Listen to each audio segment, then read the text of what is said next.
বাবা সব সময় বলতেন তোর জন্য ঘোড়ায় চড়ে রাজপুত্র আসবে।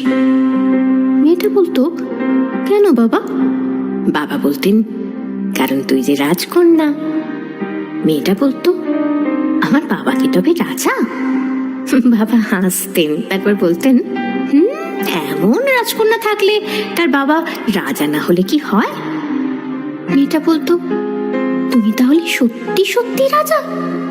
বাবা হাসতেন, তারপর ছোট্ট পরি মেয়ের গালে গাল চেপে ধরে বলতেন, মা।